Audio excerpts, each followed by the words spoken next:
కుమార్. నా పేరు doctor M Jitender Reddy. నా పేరు డాక్టర్ కృష్ణ కౌండిన్య. నా పేరు నకరికంటి సీనయ్య. నా పేరు డాక్టర్ సిల్వేర్ మహేష్. నా పేరు పాలకూర అశోక్ కుమార్. 20 సంవత్సరాల టీచింగ్ ఎక్స్పీరియన్స్ ఉంది. 23 సంవత్సరాల అనుభవం ఉంది. 22 ఇయర్స్గా పనిచేస్తున్నాను. 15 సంవత్సరాల నుండి 18 సంవత్సరాల నుంచి 16 సంవత్సరాల నుంచి ఉపాధ్యాయ వృత్తిలో కొనసాగుతున్నాను. మన టీవీ ప్రోగ్రాం ద్వారా గ్రూప్ 2 సంబంధించినటువంటి ఫిజిక్స్ మెటీరియల్ని అందిస్తున్నాను.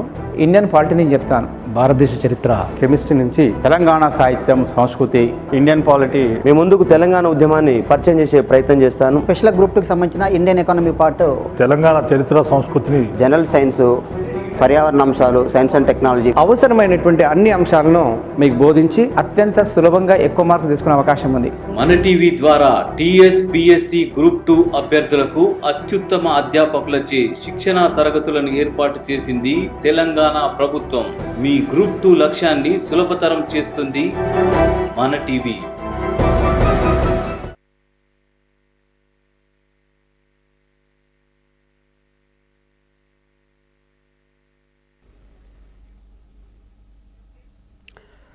Good morning friends. ఈరోజు మనము భారతదేశంలో న్యాయ వ్యవస్థ, న్యాయ సమీక్షాధికారం గురించి అధ్యయనం చేయాలి. వాస్తవానికి ఏ ప్రజాస్వామ్య దేశమైనా న్యాయ వ్యవస్థ అనేది కీలకమైన రాజకీయ సంస్థగా మనం చెప్పుకుంటాం. ఒక రాజకీయ వ్యవస్థలో, ప్రధానంగా ప్రజాస్వామ్య రాజకీయ వ్యవస్థలో 3 ప్రధానమైన స్తంభాల లాంటి సంస్థలు ఉంటాయి. వీటిని శాసన నిర్మాణ శాఖ, కార్యనిర్వాహక వర్గము, న్యాయశాఖ అని పిలుస్తాం. శాసన నిర్మాణ శాఖ అనేది శాసనాలు తయారు చేస్తుంది. అలాగే కార్యనిర్వాహక వర్గం అనేది ఆ శాసనాలని అమలు చేస్తుంది. ఇదే క్రమంలో న్యాయశాఖ మరి శాసన నిర్మాణ శాఖ యొక్క శాసనాల్లో కానీ, కార్యనిర్వాహక వర్గం యొక్క ఆదేశాల్లో కానీ రాజ్యాంగ వ్యతిరేకత కనిపించినప్పుడు, లేక పౌరుల యొక్క హక్కులు భంగానికి గురైనప్పుడు, అప్పుడు వాటిని సవరించి ప్రజాస్వామ్యాన్ని రక్షించే బాధ్యత మరి న్యాయశాఖ పైన ఉంటుంది. అందువల్లనే ఈరోజు మనము అసలు ప్రజాస్వామ్య వ్యవస్థలో ఈ 3 స్తంభాలపైన ఆధారపడిన న్యాయ వ్యవస్థ గురించి అధ్యయనం చేయాలి. మనము ప్రజాస్వామ్యం అనే భావనను పాశ్చాత్య దేశాల నుంచి తీసుకురావటం జరిగింది. బ్రిటిష్ వారు భారతదేశాన్ని దాదాపు 3 శతాబ్దాల కాలం పరిపాలించడంతో మనకు వెస్ట్ మినిస్టర్ మోడల్ అనే దాన్ని భారతదేశానికి తీసుకొచ్చాం. దీంట్లో భాగంగా మనకు 3 రాజకీయ సంస్థలు ఏర్పడ్డాయి. వీటినే 3 ప్రభుత్వ అంగాలుగా కూడా మనం పేర్కొంటాం. వీటిలో శాసన నిర్మాణ శాఖ, కార్యనిర్వాహక వర్గము, న్యాయశాఖ అనే ఈ 3 అంగాలు కూడా కనిపిస్తాయి. ఈ శాసన నిర్మాణ శాఖను కనుక భారతదేశంలో చూస్తే, భారత పార్లమెంటు ఒక శాసన నిర్మాణ శాఖగా పనిచేస్తుంది. అంటే కేంద్ర ప్రభుత్వ స్థాయిలో భారత పార్లమెంటు, రాష్ట్ర ప్రభుత్వ స్థాయిలో మరి అసెంబ్లీ మొదలైనవి మరి శాసన నిర్మాణ శాఖగా ఉంటాయి. అదేవిధంగా కార్యనిర్వాహక వర్గాన్ని కనుక మనం తీసుకుంటే, ప్రధానమంత్రి, మంత్రిమండలి అది కేంద్ర ప్రభుత్వంలోను, రాష్ట్ర ప్రభుత్వంలో మరి ముఖ్యమంత్రి, అతని యొక్క మంత్రిమండలి రాష్ట్ర ప్రభుత్వంలోను మరి కార్యనిర్వాహక వర్గంగా ఉంటుంది. ఇక న్యాయశాఖ గురించి మనం తెలుసుకుంటే, భారతదేశంలో ఉన్న న్యాయశాఖ ఏకీకృత న్యాయశాఖ. దీన్నే ఇంటిగ్రేటెడ్ జ్యుడిషియరీ అని చెప్తాం. దీన్నే మోనోలిథిక్ స్ట్రక్చర్ అని కూడా చెప్తాం. అంటే న్యాయశాఖ ఒకే ఒక వ్యవస్థగా నిర్మితమై ఉంది. న్యాయశాఖకు అత్యున్నతమైన భాగాన మనకు సుప్రీంకోర్టు అనేది ఉంటుంది. అదేవిధంగా రాష్ట్రాల స్థాయిలో హైకోర్టులు ఉంటాయి. అదేవిధంగా జిల్లా స్థాయిలో మనకు జిల్లా కోర్టులు ఉంటాయి. ఇంకా దిగువ స్థాయిలో మున్సిపల్ కోర్టులు, సివిల్ కోర్టులు, క్రిమినల్ కోర్టులు, మ్యాజిస్టీరియల్ కోర్టులు మొదలైనవి ఉంటాయి. ఈ విధంగా భారతదేశంలో న్యాయ వ్యవస్థ అనేది ఒక ఏకీకృత న్యాయ వ్యవస్థగా ఆవిర్భవించడం అనేది మనం చూస్తాం. అయితే భారతదేశంలో న్యాయశాఖను ఎలా నిర్మించారు, దీని నిర్మాణం ఏ విధంగా ఉంది అనేది కనుక మనం చూస్తే, భారతదేశంలో మొట్టమొదటిసారిగా న్యాయశాఖ అనేది ఒక సుప్రీంకోర్టు రూపంలో భారత ప్రభుత్వ చట్టం 1935 సంవత్సరంలో భారతదేశంలో సుప్రీంకోర్టు అనేది ఒక ఫెడరల్ కోర్టుగా ఏర్పాటు అవటం జరిగింది. అందువల్లనే గవర్నమెంట్ ఆఫ్ ఇండియా యాక్ట్ 1935 భారత ప్రభుత్వ చట్టం 1935 ప్రకారము మరి భారత సుప్రీంకోర్టు అనేది ఏర్పాటైంది. మరి దీన్నే అప్పట్లో మరి ఫెడరల్ కోర్టు అని చెప్తాం. ఇక్కడ మనము భారతదేశంలో ఏకీకృత న్యాయశాఖ ఉన్నది అని తెలుసుకున్నాము. దీంట్లో శిఖర భాగాన సుప్రీంకోర్టు ఉన్నది. దీన్ని జాతీయ స్థాయి కోర్టుగా, అత్యున్నతమైన కోర్టుగా చెప్తాం.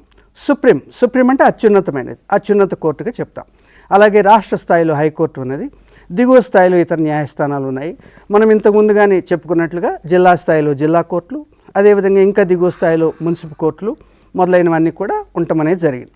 ఇక భారతదేశంలో న్యాయశాఖ అనేది ఏదైతే ఉందో అది మనము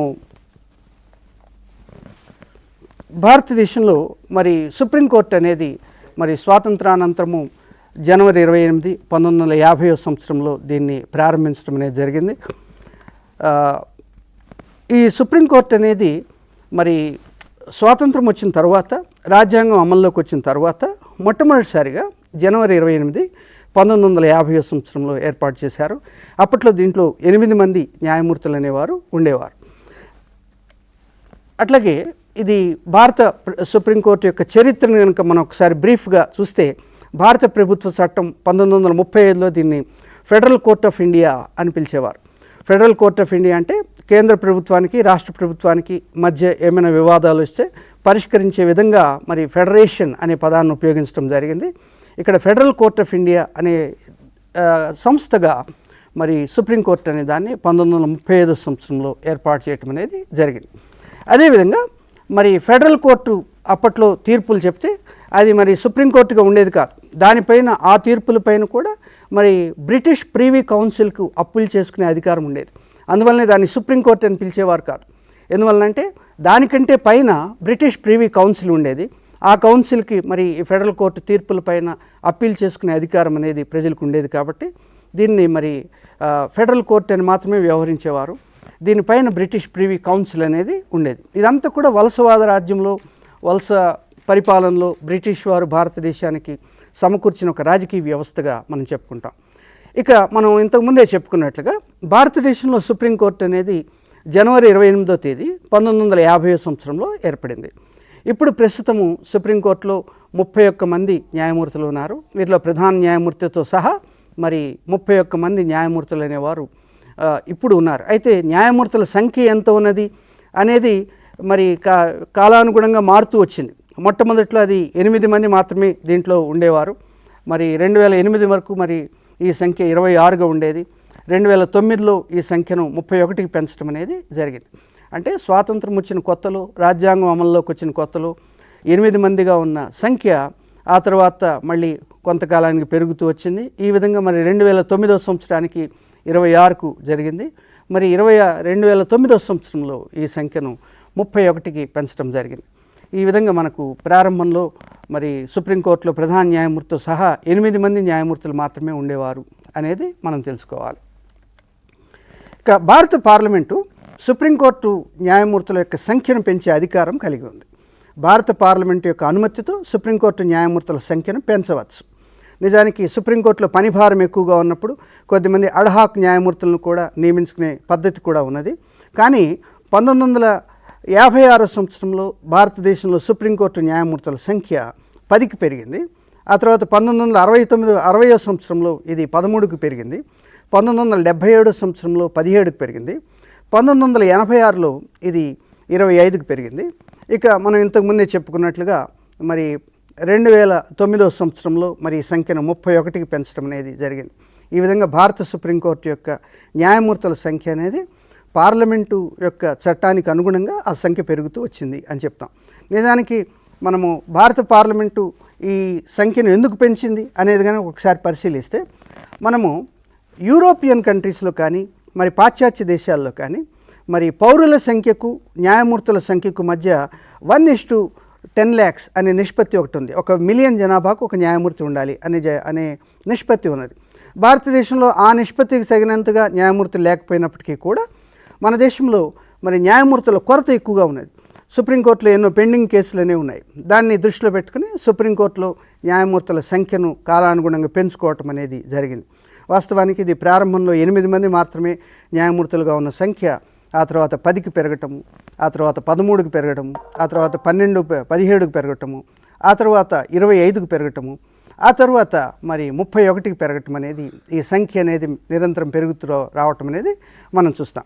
అదేవిధంగా భారత సుప్రీంకోర్టు జడ్జీలను రాష్ట్రపతి నియమిస్తాడు. భారత సుప్రీంకోర్టులో ఉన్న ప్రధాన న్యాయమూర్తిని కానీ ఇతర న్యాయమూర్తులను కానీ మరి ప్రధాన న్యాయమూర్తితో సంప్రదించి మరి భారత సుప్రీంకోర్టు యొక్క న్యాయమూర్తులను నిర్ణయించే బాధ్యత మనకు భారత రాష్ట్రపతికి ఉంటుంది అని చెప్తాం. భారత రాష్ట్రపతి మరి ఈ విధంగా మరి సుప్రీంకోర్టు న్యాయమూర్తులను నియమించే క్రమంలో ఆయన ప్రధాన న్యాయమూర్తితో సంప్రదించాల్సి ఉంటుంది. ప్రధాన న్యాయమూర్తితో సంప్రదించి దాని ద్వారా ఆయన నిర్ణయం తీసుకోవటం అనేది జరిగింది. అయితే సంప్రదింపు అంటే ఏమిటి అనే దానిపైన కూడా ఒక 3 కేసులు ఉన్నాయి. మొట్టమొదటి కేసు అనేది 1982లో అసలు భారత రాష్ట్రపతి తప్పనిసరిగా ప్రధాన న్యాయమూర్తితో సంప్రదించి తీరాలా, లేకపోతే ఆయనంతటా ఆయన నియామకం చేయవచ్చా అనేది వచ్చినప్పుడు 1982లో మరి భారత సుప్రీంకోర్టు తీర్పు ఏం చెప్పిందంటే, సుప్రీంకోర్టు ప్రధాన న్యాయమూర్తితో భారత రాష్ట్రపతి తప్పనిసరిగా మరి సంప్రదించాలి. అయితే సంప్రదింపుల ఫలితంగా మరి వారి యొక్క అనుమతి అనేది అవసరం లేదు అనేది 1982లో మొదటి జడ్జీల కేసు అనే దాంట్లో చెప్పింది. ఇక రెండవ జడ్జీల కేసు అనే దాంట్లో మరి సుప్రీంకోర్టు తన నిర్ణయాన్ని మార్చుకొని భారత రాష్ట్రపతి న్యాయమూర్తులను నియమించే క్రమంలో భారత సుప్రీంకోర్టు ప్రధాన న్యాయమూర్తితో సంప్రదించి ఆయన చెప్పిన దాన్ని తప్పనిసరిగా అనుసరించాలి అని చెప్పింది. కనీసం 2 న్యాయమూర్తులను ప్రధాన న్యాయమూర్తి మరి సంప్రదించి ఆ సంప్రదింపుల వివరాలను రాష్ట్రపతికి తెలిపితే రాష్ట్రపతి తదనుగుణంగా మరి జడ్జీలను నియమిస్తాడు అనేది చెప్పింది. ఇక ఆ తర్వాత మళ్ళొక 3వ జడ్జీల కేసు అనేది వచ్చింది. ఆ కేసులో మరి భారత సుప్రీంకోర్టు 3వ తీర్పు వెలువరించి భారత రాష్ట్రపతి న్యాయమూర్తులను నియమించే క్రమంలో ప్రధాన న్యాయమూర్తితో సంప్రదించాలి. ప్రధాన న్యాయమూర్తితో సంప్రదించడానికి పూర్వము ప్రధాన న్యాయమూర్తి మరి సీనియర్ జడ్జీలు ఎవరైతే ఉంటారో సుప్రీంకోర్టులో వారితో సంప్రదించి ఆ వివరాలను రాష్ట్రపతికి తెలపాలి. దాని ప్రకారము మరి ఆయన ఎవరెవరు ఉండాలి అని రికమెండ్ చేస్తే దాన్ని రాష్ట్రపతి ఆమోదించడం అనేది జరుగుతుంది. దీన్ని కాలేజియం పద్ధతిగా మనం పేర్కొంటాం. సో ఈ విధంగా భారత రాష్ట్రపతి మరి ప్రధాన న్యాయమూర్తితో సంప్రదించి జడ్జీలను నియమించడం అనేది భారతదేశంలో ఉన్న ఒక వ్యవస్థగా మనం చెప్తాం. ఇక భారతదేశంలో మరి జడ్జీలకున్న అర్హతలు ఏమిటి అనేది కనుక చూస్తే జడ్జీలకు సంబంధించిన అర్హతలను భారత రాజ్యాంగం చాలా స్పష్టంగా పేర్కొంది. వాటిలో మొట్టమొదటిది ఏంటంటే భారత న్యాయమూర్తిగా సుప్రీంకోర్టు న్యాయమూర్తిగా మరి నియామకం పొందే వ్యక్తి తప్పనిసరిగా భారత జాతి పౌరుడై ఉండాలి. రెండవది ఏంటంటే ఒక వ్యక్తి సుప్రీంకోర్టుకు న్యాయమూర్తిగా నియమితులు అవటం కోసం హైకోర్టులో 5 సంవత్సరాలు న్యాయమూర్తిగా కానీ లేక హైకోర్టులో కనీసం 10 సంవత్సరాలు న్యాయవాదిగా కానీ అనుభవం పొంది ఉండాలి. న్యాయమూర్తిగా అయితే 5 సంవత్సరాల అనుభవము, న్యాయవాదిగా అయితే 10 సంవత్సరాల అనుభవము హైకోర్టు స్థాయిలో ఉండాలి. అట్లాంటి వారు మాత్రమే సుప్రీంకోర్టు జడ్జీలుగా నియామకం పొందడానికి అర్హత ఉంటుంది అని చెప్పింది. అదేవిధంగా భారత రాష్ట్రపతి దృష్టిలో ఎవరైనా ఒక గొప్ప న్యాయశాస్త్రవేత్త ఉన్నప్పుడు దాన్ని జ్యూరిస్ట్ అని చెప్తాం. ఆ జ్యూరిస్ట్ను కూడా మరి రాష్ట్రపతి న్యాయమూర్తులుగా నియమించే అధికారం రాష్ట్రపతికి ఉంటుంది అని చెప్పాడు.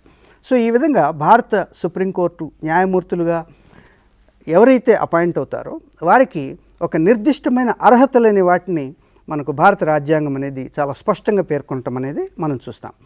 ఇక భారత రాజ్యాంగం పేర్కొన్న సుప్రీంకోర్టు అధికారాలు కనుక మనం చూస్తే వాటిలో మొట్టమొదటిది మనకు ప్రారంభ అధికార పరిధి, అప్పీళ్ల అధికార పరిధి, రిటులు జారీ చేసే అధికార పరిధి, సలహా రూపక అధికార పరిధి, అదేవిధంగా మరి మనకు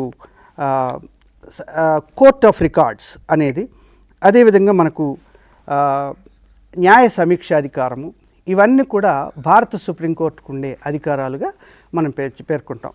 వీటిలో మనం బ్రీఫ్గా మనం చెప్పుకుంటే ప్రారంభ అధికార పరిధి అనేది మరి రాష్ట్రాలకు కేంద్ర ప్రభుత్వానికి మధ్య ఏవైనా వివాదాలు వచ్చినప్పుడు వాటిని పరిష్కరించే అధికారము మరి సుప్రీంకోర్టుకు ఉంటుంది. దీన్నే ఒరిజినల్ జ్యూరిస్డిక్షన్ అని చెప్తాం. ఒరిజినల్ జ్యూరిస్డిక్షన్ అంటే ప్రారంభ అధికార పరిధి. అంటే భారత రాజకీయ వ్యవస్థ అనేది ఒక సమాఖ్య రూపంలో ఉన్నది. ఒక కేంద్ర ప్రభుత్వము, 29 రాష్ట్ర ప్రభుత్వాలు, 7 కేంద్రపాలిత ప్రాంతాలు ఉండి ఒక విస్తృతమైన రాజకీయ వ్యవస్థగా ఒక రాజకీయ నిర్మాణాన్ని కలిగి ఉంది. దీనిలో కేంద్ర ప్రభుత్వానికి రాష్ట్ర ప్రభుత్వాలకి మధ్య కానీ, ఒక రాష్ట్ర ప్రభుత్వానికి మరో రాష్ట్ర ప్రభుత్వానికి కానీ, కొన్ని రాష్ట్రాల సమూహానికి మరికొన్ని రాష్ట్రాల సమూహానికి మధ్య కానీ, లేక ఒక కేంద్రపాలిత ప్రాంతానికి ఒక రాష్ట్ర ప్రభుత్వానికి మధ్య కానీ వివాదాలు రావటం అనేది చాలా సహజంగా జరుగుతుంది. మరి అలాంటి వివాదాలను పరిష్కరించే అధికారము మరి సుప్రీంకోర్టుకు ఉంటుంది. దీన్నే ఒరిజినల్ జ్యూరిస్డిక్షన్ అని చెప్తాం. దీన్నే ప్రారంభ అధికార పరిధి అని చెప్తాం. రెండవది అప్పీళ్ల విచార పరిధి, దీన్నే అపిలేట్ జ్యూరిస్డిక్షన్ అని చెప్తాం. అప్పీళ్ల జ్యూరిస్డిక్షన్ అంటే మనకు అప్పీళ్ళు అనేవి రెండు రకాలుగా ఉంటాయి. ఒకటి సివిల్ అప్పీళ్ళు, రెండోది క్రిమినల్ అప్పీళ్ళు. సివిల్ అప్పీళ్ళు అంటే సివిల్ నేరాలకు సంబంధించిన వాటిని సివిల్ అప్పీళ్ళు గాను, క్రిమినల్ నేరాలకు సంబంధించిన వాటిని క్రిమినల్ అప్పీళ్ళు గాను చెప్తాం. వీటిలో హైకోర్టులో ఏవైతే తీర్పులు వస్తాయో ఆ తీర్పుల ప్రకారము సుప్రీంకోర్టుకు అప్పీల్ చేసుకునే అధికారము మరి నేరస్తులకు ఉంటుంది. దీన్నే అప్పీళ్ల విచారణ పరిధిగా మనం పేర్కొంటాం. అయితే కొన్నిసార్లు సుప్రీంకోర్టు హైకోర్టు యొక్క పర్మిషన్ లేకుండా కూడా అప్లికేషన్లు స్వీకరించవచ్చు. ఒక్కొక్కసారి హైకోర్టు పర్మిషన్ తీసుకుని స్పెషల్ లీవ్ పిటిషన్ అనే దాని ద్వారా మరి హైకోర్టు పర్మిషన్ తోటి సుప్రీంకోర్టుకు వెళ్ళటం కూడా జరుగుతుంది. ఈ విధంగా సివిల్ నేరాలను, క్రిమినల్ నేరాలను విచారించే అధికారము మరి భారత సుప్రీంకోర్టుకు ఉంటుంది. దీన్నే అపిలేట్ జ్యూరిస్డిక్షన్ అని, అప్పీళ్ల విచారణ పరిధి అని చెప్తాం. మూడోది రిట్లు జారీ చేసే అధికారం. రిట్లు అంటే మనకు అధ్యాదేశాలు, అత్యున్నతమైన ఆదేశాలు అని చెప్తాం. ఈ ఆదేశాలు అనేవి భారత రాజ్యాంగంలో 131వ నిబంధన, 226వ నిబంధన ఇవి భారత సుప్రీంకోర్టుకు, భారత హైకోర్టుకు ఇవ్వటం జరిగింది. ఈ రిట్లను జారీ చేసే అధికారము మరి సుప్రీంకోర్టుకు, హైకోర్టులకి ఉంటుంది. ఈ రిట్లో హైబియస్ కార్పస్ రిట్ కానీ, మండమస్ రిట్ కానీ, ప్రొహిబిషన్ రిట్ కానీ, సెర్షియరీ రిట్ కానీ, కోవారంటో రిట్, ఈ రకాలైన 5 రకాలైన రిట్లను జారీ చేసే అధికారము మరి భారత సుప్రీంకోర్టుకు, హైకోర్టులకి ఉంటుంది.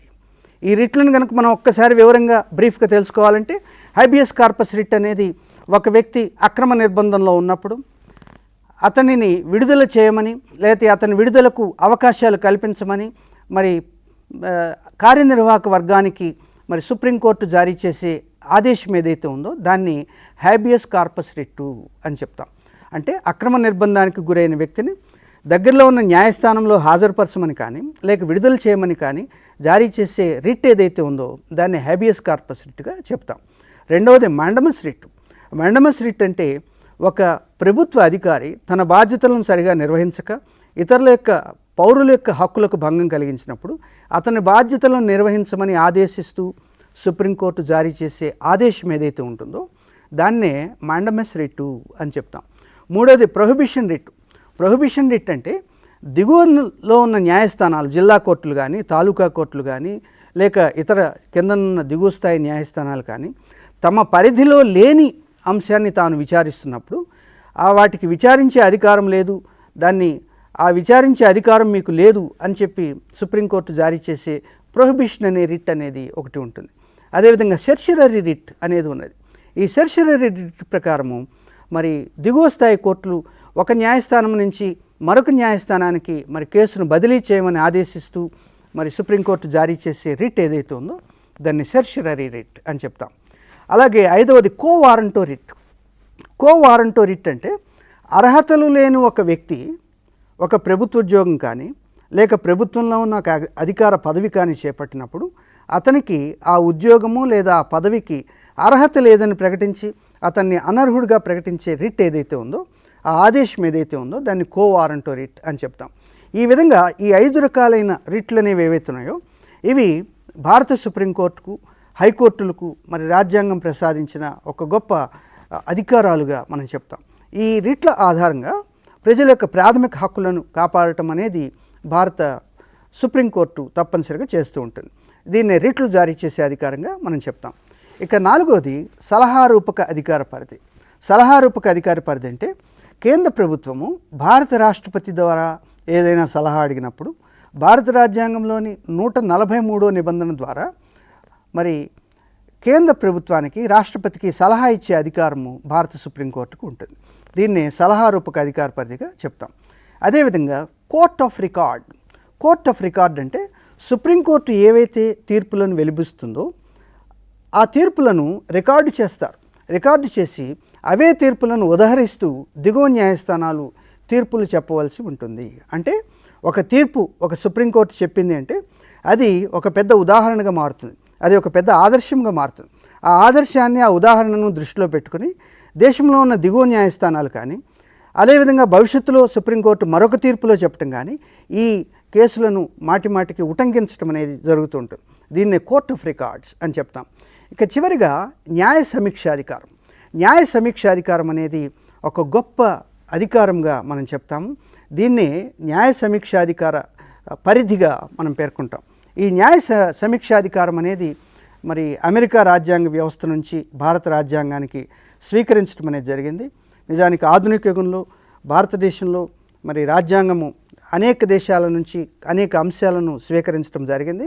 అలా స్వీకరించి భారతీయ పరిస్థితులకు అనుగుణంగా మరి ఆ అంశాలన్నింటినీ కూడా భారతదేశానికి, భారతదేశ పరిపాలనా వ్యవస్థకు, భారతదేశ రాజ్యాంగ వ్యవస్థకు అనుగుణంగా వాటిని స్వీకరించడం అనేది జరిగింది. దీంట్లో భాగంగానే మనము న్యాయ సమీక్షాధికారం అనేది ఏదైతే ఉందో దాన్ని అమెరికా నుంచి స్వీకరించడం జరిగింది. అమెరికా దేశంలో రాజ్యాంగము మరి అమెరికన్ సుప్రీంకోర్టుకు న్యాయ సమీక్షాధికారం ఇవ్వటం అనేది జరిగింది. ఇక్కడ న్యాయ సమీక్షాధికారం అంటే ఏమిటి అనేది కనుక మనం ఒకసారి ప్రశ్నించుకుంటే, సమీక్షించటం అంటే పరిశీలించడం. అంటే శాసన నిర్మాణ శాఖ చేసిన శాసనాలు కానీ, కార్యనిర్వాహక వర్గం జారీ చేసే ఆదేశాలు కానీ రాజ్యాంగబద్ధంగా ఉన్నాయా లేదా, ఒకవేళ అవి రాజ్యాంగబద్ధంగా లేకపోతే, రాజ్యాంగ వ్యతిరేకంగా ఉన్నట్లయితే వాటిని రాజ్యాంగ వ్యతిరేకము అని ప్రకటించే అధికారము కోర్టులకు ఏదైతే ఉందో దానిని న్యాయ సమీక్షాధికారము అని చెప్తాం. ఈ న్యాయ సమీక్షాధికారం అనేది అమెరికాలో ప్రారంభమైంది. నిజానికి అమెరికన్ సుప్రీంకోర్టు 1803 సంవత్సరంలో మ్యాడిసన్ వర్సెస్ మార్బురీ అనే కేసు ద్వారా ఈ అధికారాన్ని పొందటం అనేది జరిగింది. ఈ కేసు చాలా మాటిమాటికి ప్రశ్నలు అడగటం జరుగుతూ ఉంటుంది. కాంపిటేటివ్ ఎగ్జామ్స్లో కూడా ఈ కేసును చాలాసార్లు ఒక ఆబ్జెక్టివ్ టైప్ క్వశ్చన్గా అడగటం జరిగింది. అమెరికన్ సుప్రీంకోర్టు 1803 సంవత్సరంలో మ్యాడిసన్ వర్సెస్ మార్బరీ కేస్ అనేది ఏదైతే ఉందో దాని ద్వారా న్యాయ సమీక్షాధికారం అనే దానికి శ్రీకారం చుట్టింది. ఇది మరి ఒక గొప్ప కేసుగా మనం చెప్తాము. మరి భారతదేశంలో కూడా మరి న్యాయ సమీక్షాధికారం వచ్చింది. ఇక ఈ న్యాయ సమీక్షాధికార భావన అనేది అమెరికాలో ఏదైతే వచ్చిందో దానికి పితామహునిగా అప్పటి అమెరికన్ సుప్రీంకోర్టు ప్రధాన న్యాయమూర్తి జస్టిస్ మార్షల్ ఎవరైతే ఉన్నాడో అతన్ని పేర్కొంటాం. కాబట్టి father of judicial review, who is the father of judicial review అని అడిగితే జస్టిస్ మార్షల్ అనే అతను మరి అమెరికన్ సుప్రీంకోర్టు యొక్క మాజీ ప్రధాన న్యాయమూర్తిగా ఉండేవాడు. ఆయన 1803 సంవత్సరంలో మ్యాడిసన్ వర్సెస్ మార్బరీ కేసులో ఆయన ఈ తీర్పు అనేది ఇవ్వటం జరిగింది. అందువల్లనే అప్పటి అమెరికన్ ప్రధాన న్యాయమూర్తి ఎవరైతే ఉన్నారో ఆయన జస్టిస్ మార్షల్ అనే అతన్ని మనము న్యాయ సమీక్షాధికార భావనకు ఒక పితామహునిగా మనం పేర్కొనటం అనేది జరిగింది. ఇక ఈ న్యాయ సమీక్షాధికారం అంటే ఎలా నిర్వచించవచ్చు అనేది కనుక మనం ఒకసారి చూస్తే, శాసన నిర్మాణ శాఖ రూపొందించే చట్టాలు, కార్యనిర్వాహక వర్గం జారీ చేసే ఆదేశాలు రాజ్యాంగబద్ధంగా ఉన్నాయో లేదో పరీక్షించే సుప్రీంకోర్టు అధికారమే న్యాయ సమీక్షాధికారము. ఇక్కడ 2 అంశాలు మనకు కనిపిస్తాయి. ఒకటి ఏంటంటే శాసన నిర్మాణ శాఖ చట్టాలు తయారు చేస్తుంది, వాటిని శాసనాలు అంటాము, చట్టాలు అంటాము. కార్యనిర్వాహక వర్గము ఆదేశాలు జారీ చేస్తుంది, రాజకీయ నిర్ణయాలు చేస్తుంది.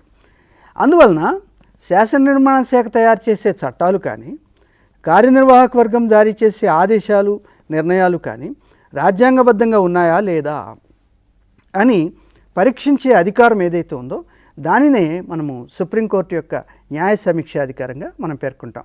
వాస్తవానికి ఈ న్యాయ సమీక్షాధికారం అనేది ఏదైతే ఉందో అది భారత సుప్రీంకోర్టుకు, భారత హైకోర్టులకు ఈ రెండింటికి కూడా భారత రాజ్యాంగం ప్రసాదించింది అని చెప్తాం. అంటే శాసన నిర్మాణ శాఖ రూపొందించే చట్టాలు, శాసనాలు, కార్యనిర్వాహక వర్గం జారీ చేసే ఆదేశాలు, అదేవిధంగా రాజకీయ నిర్ణయాలు రాజ్యాంగబద్ధంగా ఉన్నాయా, రాజ్యాంగ వ్యతిరేకంగా ఉన్నాయా అని పరీక్షించి ఒకవేళ రాజ్యాంగబద్ధంగా ఉంటే అవి సక్రమమైనవి అని ప్రకటించడం, రాజ్యాంగ వ్యతిరేకంగా ఉంటే ఇవి రాజ్యాంగ విరుద్ధమైనవి అని ప్రకటించడం.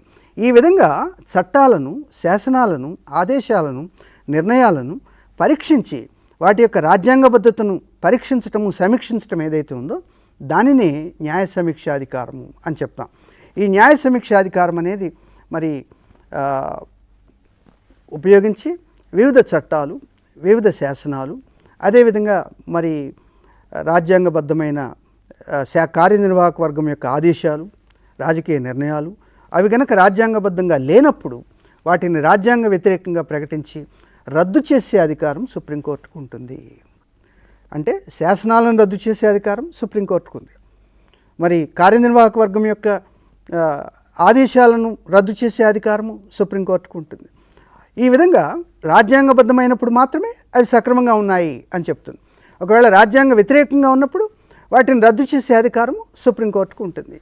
అంటే శాసన నిర్మాణ శాఖ కొన్నిసార్లు మరి బాగా మెజారిటీ ఉన్నప్పుడు లోక్సభలో కానీ రాజ్యసభలో కానీ మరి బాగా పాలకపక్షానికి బాగా మెజారిటీ ఉన్నప్పుడు రాజ్యాంగంతో పని లేకుండా కొన్నిసార్లు కొన్ని శాసనాలను తయారు చేసే అవకాశం ఉంటుంది.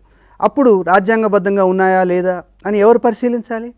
ఆ అధికారం కేవలం సుప్రీంకోర్టుకు మాత్రమే ఉంటుంది. అంటే సుప్రీంకోర్టు అనేది రాజ్యాంగం యొక్క ఔన్నత్యాన్ని కాపాడుతుంది.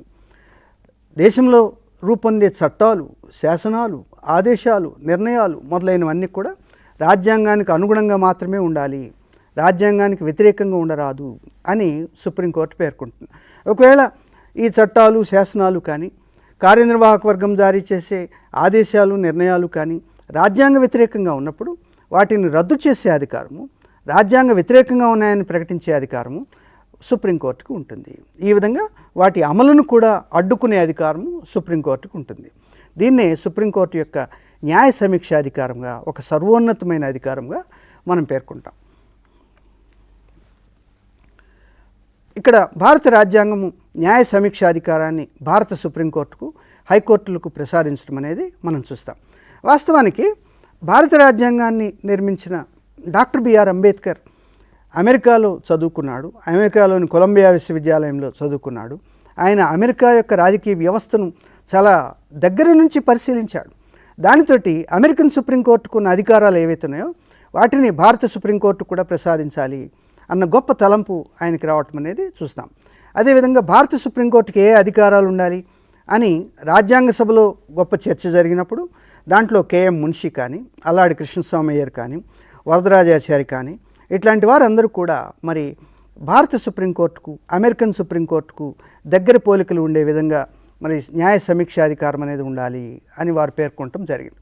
ఈ విధంగా భారత రాజ్యాంగము తన యొక్క న్యాయ సమీక్షాధికారాన్ని మరి అమెరికా సుప్రీంకోర్టు నుంచి మరి భారత రాజ్యాంగము భారత సుప్రీంకోర్టుకు, హైకోర్టులకు కూడా ప్రసాదించడం అనేది మనం చూస్తాం.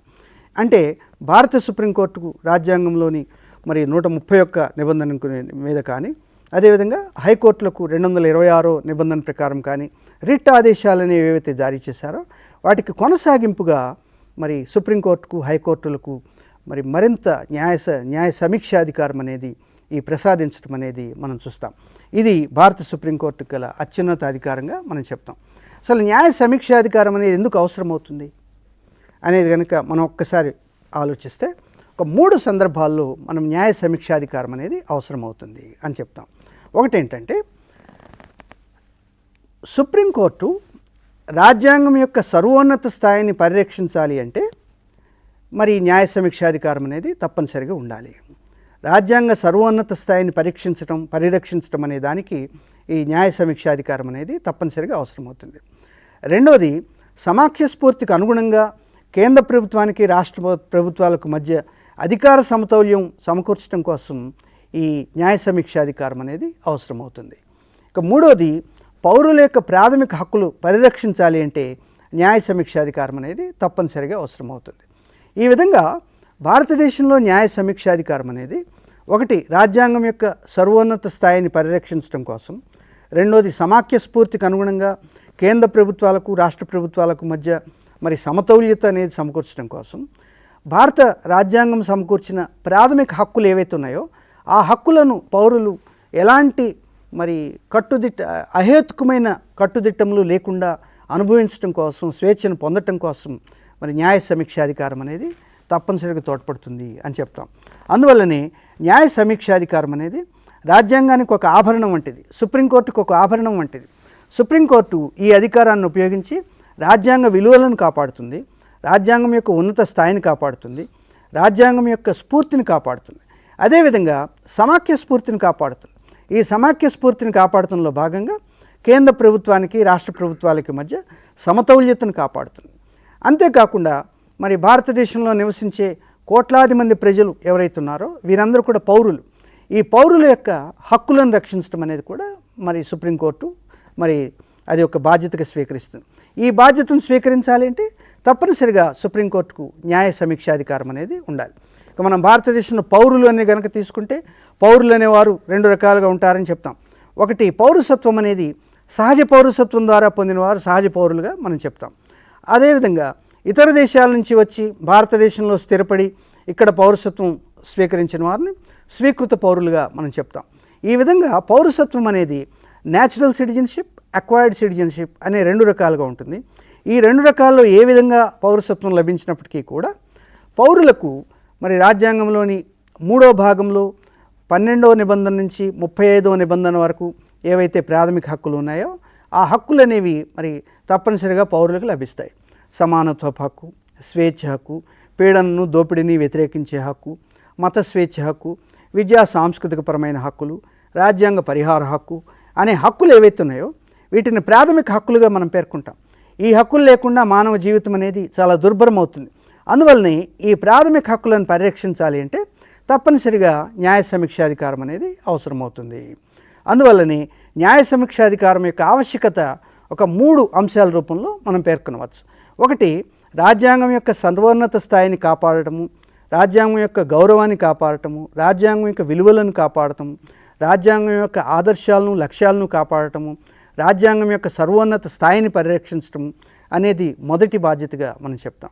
ఇక రెండోది, భారతదేశం లాంటి సమాఖ్య వ్యవస్థ ఏదైతే ఉందో ఆ సమాఖ్య వ్యవస్థ యొక్క స్ఫూర్తికి అనుగుణంగా కేంద్ర రాష్ట్ర ప్రభుత్వాల మధ్య సమతౌల్యతను కాపాడటానికి కూడా ఈ న్యాయ సమీక్షాధికారం అనేది అవసరమవుతుంది. ఇక మూడోది, పౌరుల యొక్క ప్రాథమిక హక్కులను పరిరక్షించడం కోసం ఈ న్యాయ సమీక్షాధికారం అనేది అవసరమవుతుంది. ఈ న్యాయ సమీక్షాధికారం అనేది మరి భారత సుప్రీంకోర్టు అనేక సందర్భాల్లో ఈ అధికారాన్ని ఉపయోగించడం అనేది జరిగింది. భారత రాజ్యాంగంలోని అనేక ప్రకరణలు కూడా ఈ న్యాయ సమీక్షాధికారాన్ని భారత సుప్రీంకోర్టుకు, భారత హైకోర్టుకు కూడా ఇవ్వటం అనేది జరిగింది. మనము భారత సుప్రీంకోర్టు ప్రధానంగా న్యాయ సమీక్షాధికారాన్ని ఉపయోగించిన కేసులు కనుక మనం చూస్తే ఒక 5 ప్రధానమైన కేసులు మనకు కనిపిస్తాయి. ఒకటి, గోలక్నాథ్ కేసు. రెండోది, బ్యాంకుల జాతీయకరణ కేసు. 3, రాజాభరణాల రద్దు case. 4, Kesavananda Bharati case. 5, Minerva Mills case. ఈ 5 కేసులను కూడా మనము మరి సుప్రీంకోర్టు తన యొక్క న్యాయ సమీక్షాధికారాన్ని ఉపయోగించిన కేసులుగా మనం చెప్తాం. మనము గోలక్నాథ్ కేసు అనేది కనుక తీసుకుంటే దాంట్లో మరి భారత సుప్రీంకోర్టు ఒక కీలకమైన తీర్పు అనేది ఇచ్చింది 1967లో. వాస్తవానికి భారత రాజ్యాంగంలోని article 13, article 32, article 131, article 132, article 133, article 134, article 135, article 136, article 143, article 145, article 226, article 246, article 256 అనే ఆర్టికల్స్ ఏవైతే ఉన్నాయో వీటిని ప్రకరణములు అని చెప్తాం. ఈ ప్రకరణలు న్యాయ సమీక్షాధికారానికి వీలు కల్పిస్తాయి. అంటే భారత రాజ్యాంగంలో ఉన్న ప్రాథమిక హక్కుల జాబితాలోని ఆర్టికల్ 13, ఆర్టికల్ 32, అదేవిధంగా సుప్రీంకోర్టు అధికారాల్లో ఆర్టికల్ 131, 132, 133, 134, 135, 136, 143, 145 అనేవి. ఇక హైకోర్టులకు సంబంధించి ఆర్టికల్ 226, ఆర్టికల్ 246, ఆర్టికల్ 256 ఈ 3 అంశాల రీత్యాల్లో కూడా మనకు న్యాయ సమీక్షాధికారం అనేది భారత రాజ్యాంగంలోని ప్రకరణలు న్యాయ సమీక్షాధికారానికి ప్రేరణ కల్పిస్తాయి, వీలు కల్పిస్తాయి అని చెప్తాం. ఇక మనము పౌరులు కానీ ప్రజా సంఘాలు కానీ తమ హక్కులు ఉల్లంఘనకు గురైనప్పుడు సుప్రీంకోర్టును ఆశ్రయించినప్పుడు సుప్రీంకోర్టు న్యాయ సమీక్షాధికారాన్ని ఉపయోగించి మరి కొన్ని చట్టాలు రాజ్యాంగబద్ధమా కాదా అనేది చూస్తుంది. అదేవిధంగా మంత్రిమండలి తీసుకున్న నిర్ణయాలు అంటే కార్యనిర్వాహక వర్గం యొక్క నిర్ణయాలు, ఆదేశాలు రాజ్యాంగబద్ధంగా ఉన్నాయా లేదా అని చూస్తుంది. అంటే పౌరులు ప్రజా సంఘాలు తమ హక్కుల ఉల్లంఘనకు గురైనప్పుడు న్యాయశాఖను ఆశ్రయిస్తారు. అదేవిధంగా తమ అధికార పరిధిని మించి రాజ్యాంగ సంస్థలు పనిచేసినప్పుడు అంటే పార్లమెంటు తన పరిధిని మించి ఒక చట్టాన్ని చేసినప్పుడు ఆ చట్టం రాజ్యాంగ పరిధిలో లేనప్పుడు దాన్ని రాజ్యాంగ వ్యతిరేకము అని పేర్కొంటుంది. అదేవిధంగా కార్యనిర్వాహక వర్గం ప్రధానమంత్రి మంత్రిమండలి కానీ ముఖ్యమంత్రి మంత్రిమండలి కానీ తన అధికార పరిధిని మించి మరి పనిచేసినప్పుడు అప్పుడు దాన్ని రాజ్యాంగ విరుద్ధమని ప్రకటిస్తుంది. అంటే తన అధికార పరిధిని మించి రాజ్యాంగ సంస్థలు పనిచేసినప్పుడు వాటిని రాజ్యాంగ వ్యతిరేకమని ప్రకటించే అధికారం సుప్రీంకోర్టుకు ఉంటుంది. అదేవిధంగా రాజ్యాంగ నిబంధనలకు వ్యతిరేకంగా చట్టాలు ఆదేశాలు రూపొందించినప్పుడు ఈ న్యాయ సమీక్షాధికారం అనేది కోరవచ్చు. అంటే పౌరులు ప్రజా సంఘాలు ఎవరైనా సరే సుప్రీంకోర్టుకు అప్పీల్ చేసుకోవచ్చు. సుప్రీంకోర్టుకు మరి అప్పీల్ చేసుకుని తమ హక్కులు ఉల్లంఘనకు గురయ్యాయని చెప్పవచ్చు. లేక కొన్ని రాజకీయ సంస్థలు తమ రాజ్యాంగ పరిధిని అధికార పరిధిని మించి పనిచేస్తున్నాయని కంప్లైంట్ చేయవచ్చు.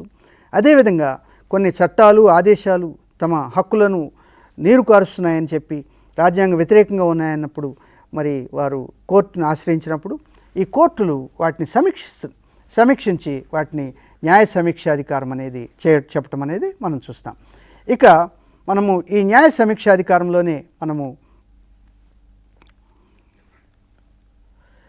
మరొక అంశాన్ని కనుక చూస్తే ఇక్కడ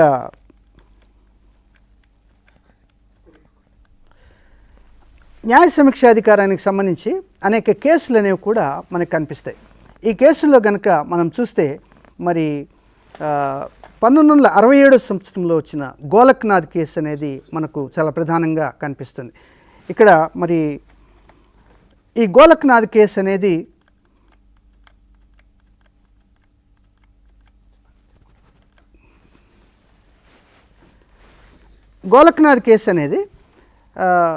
భారత సుప్రీంకోర్టుకు రాజ్యాంగాన్ని సవరించే అధికారం లేదు, రాజ్యాంగంలోని ప్రాథమిక హక్కుల చాప్టర్ను సవరించే అధికారం లేదు అని తీర్పు చెప్పింది. అంటే భారత రాజ్యాంగంలో ఉన్న ఆర్టికల్ 368 అనేది ఏదైతే ఉందో అది భారత పార్లమెంటు మరి రాజ్యాంగాన్ని సవరించే అధికారాన్ని కలిగి ఉంది.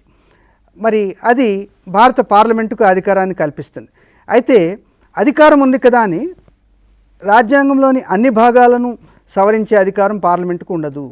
పార్లమెంటు కొన్ని భాగాలను మాత్రమే, రాజ్యాంగంలోని కొన్ని భాగాలను మాత్రమే మరి సవరించే అధికారాన్ని కలిగి ఉంది. మిగిలిన భాగాలను సవరించే అధికారం మరి భారత పార్లమెంటుకు లేదు అని 1967లో మరి ఈ గోలక్నాథ్ కేసులో తీర్పు చెప్పడం అనేది జరిగింది. ఈ గోలక్నాథ్ కేసులో ఏదైతే తీర్పు చెప్పారో అది మరి పార్లమెంట్ యొక్క అధికారాలను సంక్షిప్తం చేసింది. దాన్ని మరి పార్లమెంట్ యొక్క అధికారాన్ని పరిమితం చేసినట్లుగా కొద్దిమంది భావించడం జరిగింది. దీనికి వ్యతిరేకంగా మరి అప్పట్లో మరి నాథ్పాయ్ అనే వ్యక్తి మరి లోక్సభలో నాథ్పాయ్ బిల్ అనేది ప్రవేశపెట్టడం జరిగింది. ఈ నాథ్పాయ్ బిల్ అనేది మరి భారత పార్లమెంటుకు రాజ్యాంగంలోని ఏ భాగాన్నైనా మార్చే అధికారం ఉండాలి అని చెప్పి ఆ బిల్లును ఆయన ఒక ప్రైవేట్ మెంబర్ బిల్లుగా ప్రవేశపెట్టాడు. అయితే ఆ బిల్లు వీగిపోయింది. కానీ ఆ తర్వాత భారత ప్రభుత్వము 24వ రాజ్యాంగ సవరణ చేసి ఆ 24వ రాజ్యాంగ సవరణ ద్వారా మరి ఈ యొక్క భారత మరి 24వ రాజ్యాంగ సవరణ ద్వారా రాజ్యాంగంలోని ఏ భాగాన్నైనా సరే సుప్రీంకోర్టు మరి భారత పార్లమెంటు సవరించే అధికారం కలిగి ఉంటుంది అనేది 24వ రాజ్యాంగ సవరణ యొక్క ముఖ్యాంశంగా మనం పేర్కొంటాం. ఈ విధంగా 1967 సంవత్సరంలో మనకు గోలక్నాథ్ కేసు రావటము, దాని తర్వాత నాథ్పాయ్ బిల్లు రావటము, దాని తర్వాత 24వ రాజ్యాంగ సవరణ రావటము, ఇదంతా కూడా ఒక ఫేజ్, ఒక దశగా మనం పేర్కొంటాం. భారత సుప్రీంకోర్టు యొక్క న్యాయ సమీక్షాధికారానికి ఇది ఒక తొలి దశగా మనం పేర్కొంటాం. ఇక రెండవది, భారత సుప్రీంకోర్టు 1973 సంవత్సరంలో మరొక చారిత్రాత్మకమైన తీర్పు చెప్పింది. దాన్ని కేశవానంద భారతి కేసు అని చెప్తాం. ఈ కేశవానంద భారతి కేసులో భారత సుప్రీంకోర్టు దాని యొక్క న్యాయమూర్తి, ప్రధాన న్యాయమూర్తి, ఇతర న్యాయమూర్తులు అందరూ కలిసి వారు ఎంత చారిత్రాత్మకమైన తీర్పుని చెప్పారు. దాని ప్రకారము భారత పార్లమెంటుకు రాజ్యాంగంలోని ఏ అంశాన్నైనా సవరించే అధికారం అయితే ఉంటుంది. కానీ ఆ అధికారం అనేది భారత రాజ్యాంగం యొక్క మౌలిక స్వరూపాన్ని మార్చే విధంగా ఉండరాదు అని చెప్పి దానికి తీర్పు చెప్పడం జరిగింది. దీన్నే బేసిక్ స్ట్రక్చర్ డాక్ట్రిన్ అని చెప్తాం. బేసిక్ స్ట్రక్చర్ డాక్ట్రిన్ అంటే మౌలిక స్వరూప సిద్ధాంతం అని చెప్తాం. అంటే భారత రాజ్యాంగం యొక్క మౌలిక స్వరూపం అనేది ఒకటి ఉంది. పార్లమెంటరీ ప్రజాస్వామ్యము, పత్రికా స్వేచ్ఛ, న్యాయ సమీక్షాధికారము, రాజకీయ పార్టీలు, ఫ్రీ అండ్ ఫెయిర్ ఎలక్షన్స్, ఇవన్నీ కూడా భారత రాజ్యాంగం యొక్క మౌలిక స్వరూపంగా మనం చెప్తాం. దీంట్లోని సార్వభౌమాధికారము, సమైక్యత, సమగ్రత, లౌకికవాదము, సామ్యవాదము, ఇవన్నీ కూడా భారత రాజ్యాంగం యొక్క మౌలిక స్వరూపంగా చెప్తాం. అందువల్లనే 1973లో భారత సుప్రీంకోర్టు ఇచ్చిన తీర్పు ప్రకారము భారత రాజ్యాంగము అనే భారత రాజ్యాంగం యొక్క మౌలిక స్వరూపం అనే దాన్ని వారు నిర్వచించి కొన్ని అంశాలను పేర్కొని ఆ అంశాలను మాత్రమే మరి ఆ అంశాలకు ఎలాంటి హాని జరగకుండా రాజ్యాంగంలోని ఏ భాగాన్నైనా సవరించుకోవచ్చును అని చెప్పడం జరిగింది. అంటే భారత రాజ్యాంగం యొక్క మౌలిక స్వరూపం మార్చినంత వరకు రాజ్యాంగంలోని ఏ భాగాన్నైనా సవరించే అధికారం అనేది భారత పార్లమెంట్కి ఉంటుంది. దీన్నే బేసిక్ స్ట్రక్చర్ డాక్ట్రిన్ అని చెప్తాం. బేసిక్ స్ట్రక్చర్ డాక్ట్రిన్ అంటే మౌలిక స్వరూప సిద్ధాంతంగా మనం పేర్కొంటాం. ఈ మౌలిక స్వరూప సిద్ధాంతం ఆధారంగా మనకు మౌలిక స్వరూపం అంటే ఏమిటి, భారత రాజ్యాంగానికి ఉన్న మౌలిక స్వరూపం ఏంటి, ఆ మౌలిక స్వరూపానికి ఉండే లక్షణాలు ఏమిటి అనే దానిపైన ఎంతో చర్చ అనేది ఈ సుప్రీంకోర్టు తీర్పు లేపింది. దీన్నే కేశవానంద భారతి కేసు అని చెప్తాం. అందువల్లనే 1973 సంవత్సరంలో వచ్చిన కేశవానంద భారతి కేసు ఏదైతే ఉందో అది భారత సుప్రీంకోర్టుకు మరి ఈ కేసు ద్వారా ఒక చారిత్రకమైన ప్రఖ్యాతులు వచ్చాయి. దాంతోపాటు మరి రాజ్యాంగం యొక్క మౌలిక స్వరూపం అనే దాన్ని నిర్ణయించే బాధ్యత సుప్రీంకోర్టు తీసుకుంది. దాని ప్రకారము భారత రాజ్యాంగానికి మరి పార్లమెంటరీ ప్రజాస్వామ్యం కానీ, లౌకికవాదం కానీ, సార్వభౌమాధికారం కానీ, సమైక్యత సమగ్రత కానీ, సామ్యవాదం కానీ, అదేవిధంగా ఇండిపెండెంట్ జ్యుడిషియరీ కానీ, మరి స్వతంత్రమైన న్యాయ వ్యవస్థ కానీ, ఇవన్నీ కూడా దానికి ఉన్న మరి మౌలిక స్వరూపంలో అంతర్భాగంగా పేర్కొంది. అంటే ఈ మౌలిక స్వరూపాన్ని మార్చినంత వరకు రాజ్యాంగంలోని ఏ భాగాన్నైనా మీరు సవరణ చేసుకోవచ్చు అని చెప్పి భారత రాజ్యాంగాన్ని సవరించే అధికారము మరి పార్లమెంటుకు ఉంటుంది అని ఒక పక్క తెలుపుతూనే మరొక పక్క ఆ అధికారం అనేది మౌలిక స్వరూపం దెబ్బతిన్నంత వరకు మాత్రమే ఉంటుంది అని ఒక రైడర్ అనేది పెడతాం జరిగింది. అంటే ఈ విధంగా మనకు భారత రాజ్యాంగము మరి ఆర్టికల్ 368 ప్రకారము పార్లమెంటుకు రాజ్యాంగంలోని ఏ భాగాన్నైనా సవరించే అధికారం ఏదైతే ఇచ్చిందో దాన్ని ఒక పక్కన సుప్రీంకోర్టు అంగీకరిస్తూనే మరొక పక్క ఆ మౌలిక స్వరూపాన్ని మాత్రం మార్చరాదు అని చెప్పడం జరిగింది. అందువల్లనే దీన్ని మౌలిక స్వరూప సిద్ధాంత తీర్పుగా మనం పేర్కొంటాం. వాస్తవానికి తీర్పును కనుక మనం ఒకసారి పరిశీలిస్తే ఇది గోలక్నాథ్ కేసుకి పరస్పర భిన్నంగా కొద్దిమంది పేర్కొంటారు. గోలక్నాథ్ కేసులో సుప్రీంకోర్టు ఏం చెప్పింది, అసలు సుప్రీంకోర్టు మరి భారత పార్లమెంటు రాజ్యాంగంలోని ఏ భాగాన్ని కూడా మార్చే అధికారం పార్లమెంటుకు, ప్రధానంగా ప్రాథమిక హక్కుల భాగాన్ని మార్చే అధికారం పార్లమెంటుకు లేదు అని చెప్పి గోలక్నాథ్ కేసులో చెప్పారు. కానీ ఆ కేసు యొక్క తీర్పును పునఃపరిశీలించి ఆ కేసును మళ్ళీ పరిశీలించి ఇక్కడ మళ్ళీ ఈ తీర్పు అనేది చెప్పడం జరిగింది. దీన్ని కేశవానంద భారతి కేసు అని చెప్తాము. ఈ కేసు ఆధారంగా మనకు భారత సుప్రీంకోర్టు దాంట్లో ఉన్న న్యాయమూర్తులు 2 వర్గాలుగా విడిపోయే మెజారిటీ న్యాయమూర్తులు మరి ఒక తీర్పు రాశారు. ఆ తీర్పు ప్రకారము భారత పార్లమెంటుకు భారత రాజ్యాంగంలోని ప్రాథమిక హక్కులతో సహా ఏ భాగాన్నైనా మార్చే అధికారము, సవరించే అధికారము భారత పార్లమెంటుకు ఉంటుంది. అంటే Indian parliament has every power to amend any part of the constitution including fundamental rights. భారత ప్రాథమిక హక్కుల అధ్యాయంతో సహా ఏ భాగాన్నైనా మార్చే అధికారము మరి భారత పార్లమెంటుకు ఉంటుంది. కానీ భారత రాజ్యాంగం యొక్క మౌలిక స్వరూపాన్ని మాత్రం మార్చరాదు. ఆ మౌలిక స్వరూపం అంటే ఏమిటి అనేదాన్ని ఈ కేశవానంద భారతి కేసు చాలా స్పష్టంగా నిర్వచించడం అనేది జరిగింది. దీంట్లో భాగంగా భారతదేశంలో ఉన్న సార్వభౌమాధికార సమున్నత వ్యవస్థ కానీ, సార్వభౌమాధికారం కానీ, సామ్యవాదం కానీ, లౌకికవాదం కానీ, పార్లమెంటరీ తరహా ప్రజాస్వామ్యం కానీ, ప్రజలకు ఇచ్చిన ప్రాథమిక హక్కులు కానీ, అదేవిధంగా మరి భారతదేశంలో స్వతంత్ర న్యాయ వ్యవస్థ కానీ, సమైక్యత సమగ్రత కానీ, ఇవన్నీ కూడా రాజకీయ వ్యవస్థకు మౌలిక స్వరూపంగా చెప్పారు. అదేవిధంగా ఆ తరువాత కాలంలో మరొక కేసులో, రాజనారాయణ కేసులో ఆ మౌలిక స్వరూపం అంటే ఏమిటి అనే దాన్ని మరింత మరి విస్తరించడం అనేది జరిగింది. చెప్పండి. హలో, చెప్పండి. హలో, చెప్పండి. సరే, ఇప్పుడు మనకు సుప్రీంకోర్టుకు వెళ్ళాలంటే మనకు ప్రాథమిక హక్కులకు భంగం కలిగింది అనుకోండి, సార్, అప్పుడు మనం ఏ విధంగా వెళ్ళాలి? అంటే డైరెక్ట్ గా నేరుగా వెళ్ళొచ్చు అనేసి మనం ఆర్టికల్లో చదువుకున్నాం సార్. అయితే అందరికి, ప్రతి ఒక్కరికి కూడా ఆ విధంగా నేరుగా వెళ్ళే అవకాశం లేదు కదా, దాన్ని ఏ విధంగా వెళ్ళడానికి అవకాశం లేదు? భారత సుప్రీంకోర్టును ఆశ్రయించడానికి 2 మార్గాలు ఉంటాయండి. ఒకటి ఏంటంటే దిగువ స్థాయి కోర్టుకు వెళ్ళి అక్కడి నుంచి స్పెషల్ లీవ్ తీసుకుని సుప్రీంకోర్టుకు వెళ్ళటం అనేది మొదటిది. రెండోది ఏంటంటే భారత సుప్రీంకోర్టునే డైరెక్ట్గా మరి వారితోటి మరి అప్పీల్ చేసుకునే అధికారం అనేది కూడా ప్రజలకు ఉంటుంది. అయితే భారత సుప్రీంకోర్టు 1990 తరువాత కొన్ని ప్రత్యేకమైన సాధనాలను తీసుకొచ్చింది. దాంట్నే ప్రజా ప్రయోజన వ్యాజ్యాలని చెప్తాం.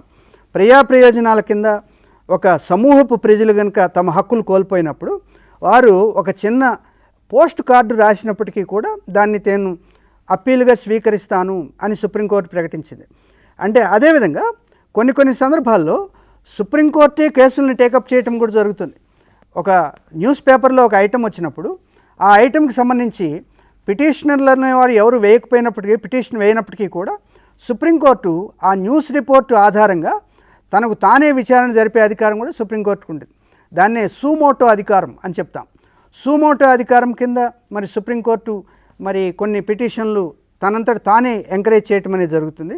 రెండోది ప్రజా ప్రయోజన వ్యాజ్యాల ద్వారా మరి వివిధ రకాల సమూహాలకు సంబంధించిన హక్కులు ఉల్లంఘనకు గురైనప్పుడు మరి ప్రజల నుంచి పిటిషన్లు స్వీకరించడం అనేది ఒకటి. అదేవిధంగా ప్రైవేట్ సిటిజన్లు తమ హక్కులు భంగం కలిగినప్పుడు నేరుగా సుప్రీంకోర్టును సంప్రదించడం అనేది ఒకటి. అదేవిధంగా హైకోర్టు మరి జిల్లా కోర్టులు ఇతర న్యాయస్థానాలు ఏవైతే ఉన్నాయో వాటి నుంచి తీర్పులు వచ్చిన తర్వాత ఆ తీర్పులకు అసంతృప్తిగా ఆ కోర్టుల యొక్క పర్మిషన్ తీసుకుని, స్పెషల్ లీవ్ పర్మిషన్ తీసుకుని సుప్రీంకోర్టుకు వెళ్ళటం అనేది కూడా జరుగుతుంది. వాస్తవానికి సుప్రీంకోర్టుకి అప్పీల్ చేయాలంటే దానికి కొన్ని నిబంధనలు ఉంటాయి. మొదటిగా ఏంటంటే ఏదైతే ఒక ఆస్తి నష్టం కానీ లేక మరి సివిల్ నేరాలు కానీ ఉంటాయో వాటిలో కొన్ని నేరాలకు మాత్రమే సుప్రీంకోర్టును సంప్రదించే అధికారం అనేది ఉంటుంది. అదేవిధంగా మరి సార్ చెప్పండి. హలో, మాట్లాడుతున్నాను సార్. సార్ ఒక చిన్న డౌట్ ఏంటంటే హేబియస్ కార్పస్ అంటే ఏమిటి? ఏబిఎస్ కార్పస్ అంటే ఇప్పుడు ఒక వ్యక్తిని అరెస్ట్ చేస్తే 24 గంటల లోపల అదే మన కోర్టులో హాజరుపరచాలి. అయితే దాని గురించి కొంచెం ఎక్స్ప్లెయిన్ చేయమని సార్. కొన్ని ఏంటంటే 2 రోజులు పడుతుంది, కొంతమందికి 3 రోజులు పడుతుంది అది కోర్టులో హాజరుపరచడానికి. దాని గురించి చెప్పాలి సార్ కొంచెం సార్. హేబియస్ కార్పస్ రిట్ గురించి భారత రాజ్యాంగంలోని 3 చోట్ల ప్రస్తావించడం జరిగింది. ఒకటి ఏంటంటే ఆర్టికల్ 32లో రాజ్యాంగ పరిహార హక్కులు మనకు రిట్ల గురించి ప్రస్తావన ఉంది. ఆర్టికల్ 131లోను, అదేవిధంగా ఆర్టికల్ 226లోను ఈ రిట్ల గురించి మనకు ప్రస్తావన ఉంది. దీని ప్రకారము ఏ వ్యక్తినైనా పోలీసులు నిర్బంధించినప్పుడు, అతని నిర్బంధానికి కారణాలు తెలియచేయనప్పుడు, అదేవిధంగా అతన్ని నిర్బంధించి 24 గంటలు దాటినప్పటికీ దగ్గరలో ఉన్న న్యాయస్థానానికి హాజరుపరచనప్పుడు, అతని యొక్క కుటుంబ సభ్యులు కానీ అతనికి సంబంధించిన వారు కానీ మరి సుప్రీంకోర్టును లేదా హైకోర్టును ఆశ్రయించి మా కుటుంబ సభ్యుడిని అరెస్ట్ చేశారు కానీ ఇప్పటివరకు న్యాయమూర్తి వరకు హాజరుపరచలేదు అని చెప్పినప్పుడు ఆ సుప్రీంకోర్టు ఒక ఆదేశం ద్వారా ఆ కార్యనిర్వాహక వర్గాన్ని లేక సంబంధిత అధికారిని సంబంధిత అరెస్టు చేసిన వ్యక్తిని దగ్గరలో ఉన్న న్యాయమూర్తి వద్దకు తీసుకువెళ్ళి అతని పోలీస్ రిమాండ్ని జ్యుడిషియల్ రిమాండ్గా మార్చమని అడిగి ఆదేశిస్తూ చేసే అధికారం ఏదైతే ఉందో దానినే మనము హేబియస్ కార్పస్ అని చెప్తాం. హేబియస్ కార్పస్ అంటే ఒక వ్యక్తిని అరెస్ట్ చేసినప్పుడు అతన్ని భౌతికంగా అతన్ని వ్యక్తిగతంగా మరి మ్యాజిస్ట్రేట్ ముందు హాజరుపరచాలి అని చెప్పటం. నిజానికి పోలీసులు ఈ విషయంలో ఏమంటారంటే మేము ఎక్కడో గ్రామంలో ఎక్కడో మారుమూల గ్రామంలో అరెస్ట్ చేశాము, అతన్ని మళ్ళీ దగ్గరలో ఉన్న న్యాయస్థానానికి తీసుకురావాలంటే రెండు రోజులు పట్టింది అని చెప్తాడు. అందువల్లనే ప్రయాణానికైన సమయం ఏదైతే ఉందో దాన్ని మినహాయించి మరి అతన్ని తప్పనిసరిగా హెడ్ క్వార్టర్స్ తీసుకొచ్చిన 24 గంటల లోపల సమీప మ్యాజిస్ట్రేట్ ముందు హాజరుపరచాలి అని మరి ఈ నిబంధన చెప్తుంది. దీన్ని హేబియస్ కార్పస్ నిబంధన అంటారు. వాస్తవానికి ఈ నిబంధన ఎందుకు ఉంచినారంటే రాజకీయ వ్యతిరేకులను కానీ లేక విరుద్ధ రాజకీయ భావాలు ఉన్న వారిని కానీ మరి కొన్నిసార్లు పోలీసులు అత్యుత్సాహంతో ఎవరినైనా మరి అక్రమంగా అరెస్ట్ చేసినప్పుడు లేక న్యాయ అనుమతి లేకుండా ఒక వ్యక్తిని అక్రమ నిర్బంధంలో ఉంచినప్పుడు ఆ వ్యక్తి స్వేచ్ఛను కోల్పోయే అవకాశం ఉంటుంది. కాబట్టి అలాంటి స్వేచ్ఛను మళ్ళీ తిరిగి కల్పించడం కోసం, అతని స్వేచ్ఛను పునరుద్ధరించడం కోసం దీన్ని మరి చేయటం అనేది జరిగింది. దీన్నే హేబియస్ కార్పస్ రిట్గా మనం పేర్కొంటాం. ఈ హేబియస్ కార్పస్ రిట్ అనేది నిజానికి వ్యక్తిగత స్వేచ్ఛకు సంబంధించిన అంశాల్లో ఒక గొప్ప అంశంగా మనం పేర్కొంటాం. దీన్ని భారత సుప్రీంకోర్టు, హైకోర్టులు అనేక సందర్భాల్లో ఉపయోగించి మరి అనేక మందికి మరి వ్యక్తిగత స్వేచ్ఛను మరి కలుగజేయటం కూడా మరి జరిగింది. సో ఇప్పుడు మనము న్యాయ సమీక్షాధికారాన్ని కనుక మనం మరొకసారి పరిశీలిస్తే, న్యాయ సమీక్షాధికారం అనేది మరి కేశవానంద భారతి కేసులో మరి సుప్రీంకోర్టు తీర్పు చెప్పి 1973లో భారత పార్లమెంటుకు రాజ్యాంగంలోని ఏ భాగాన్నైనా సవరించే అధికారం ఉంటుందే కానీ రాజ్యాంగం యొక్క మౌలిక స్వరూపాన్ని మార్చే అధికారం భారత పార్లమెంటుకు లేదు అని చెప్తుంది. దీన్నే బేసిక్ స్ట్రక్చర్ డాక్ట్రిన్ అని చెప్తాం. బేసిక్ స్ట్రక్చర్ అంటే ఏమిటి అనే దానికి కూడా మరి భారత సుప్రీంకోర్టు కొంత నిర్వచనం ఇవ్వడానికి ప్రయత్నించింది. హలో సార్, నమస్కారం సార్. చెప్పమ్మా. సార్, ఇప్పుడు మీరు న్యాయ సమీక్ష గురించి చెప్పారు కదా సార్. చెప్పమ్మా. అందులో మన నిబంధన అనేది ఏం లేదా సార్? చెప్పాం కదమ్మా. Article 32, article 131, article 132, article 133, article 134, article 135, article 136, article 226, article 246, article 256 ఇవన్నీ కూడా మనకు ఆర్టికల్ 13, ఆర్టికల్ 32 ఇవన్నీ కూడా న్యాయ సమీక్షాధికారానికి ఉపకరించే నిబంధనలుగానే మనం పేర్కొంటాం. భారత రాజ్యాంగంలో ఈ నిబంధనలన్నీ కూడా సమకూర్చడానికి మనకు భారత సుప్రీంకోర్టుకు అధికారాలు ఎలా ఉండాలి అని చెప్పి భారత రాజ్యాంగ పరిషత్తులో ఒక గొప్ప చర్చ జరిగింది. ఆ చర్చకు ఎంఎల్ మిత్తర్, కేఎం మున్షి, అల్లాడి కృష్ణస్వామి, వరదాచార్ ఇట్లాంటి వారందరూ కూడా వారి యొక్క అభిప్రాయాలను చెప్పడం జరిగింది. అదేవిధంగా డాక్టర్ బిఆర్ అంబేద్కర్ రాజ్యాంగ ముసాయిదా కమిటీ చైర్మన్గా ప్రపంచంలోని అనేక దేశాల రాజ్యాంగాలను ఆయన సమీక్షించి వాటిని అన్నిటిని కూడా చదివి వాటిలో ఉన్న అంశాలను ఆయన దీంట్లో క్రోడీకరించడం జరిగింది. ప్రధానంగా ఆయన అమెరికాలో ఎక్కువ కాలం మరి ఆయన నివాసం ఉండటంతో ఇక్కడ మరి ఆయన అమెరికన్ సుప్రీంకోర్టుకు ఉన్న అధికారాలను కూడా భారత సుప్రీంకోర్టుకు తీసుకురావటం అనేది జరిగింది. చెప్పండి. హలో, చెప్పండి.